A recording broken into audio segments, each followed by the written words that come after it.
बारामती जिंकण्यासाठी भाजपची गोळाबेरीज, तब्बल 12 ते 15 लाख मतांचं गणित. गेली 50 वर्ष भाजप बारामतीत विजयाचा प्रयत्न करतोय, पण यंदा पवारांमध्येच फूट पडली आहे आणि बदललेल्या गणिताच्या आधारावर भाजपला बारामतीत इतिहास घडण्याचा विश्वास आहे.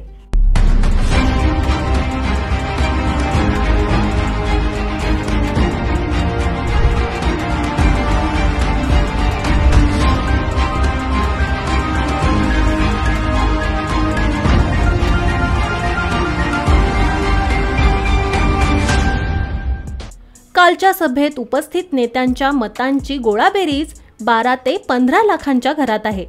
त्यामुळे यंदा सुनेत्रा पवारांनाही कोणीही रोखू शकत नसल्याचा दावा उपमुख्यमंत्री देवेंद्र फडणवीस यांनी केला. 2019ला बारामतीत नंबर 2 आणि नंबर 3 वर राहिलेले उमेदवार यंदा भाजप सोबत आहेत. 2019ला सुप्रिया सुळेंविरोधात भाजपच्या कांचन कुल आणि वंचितचे नवजात पडळकर लढले होते.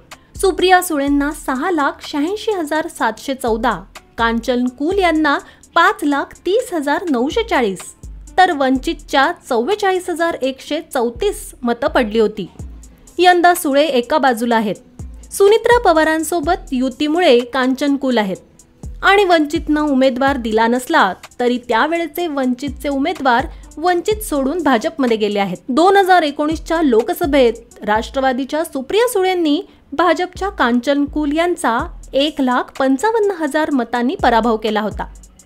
गेल्या वेळच्या लोकसभेवेळी सुप्रिया सुळेंसोबत बारामतीचे आमदार अजित पवार, इंदापूरचे आमदार दत्तात्रय भरणे, भोरचे आमदार संग्राम थोपटे सोबत होते.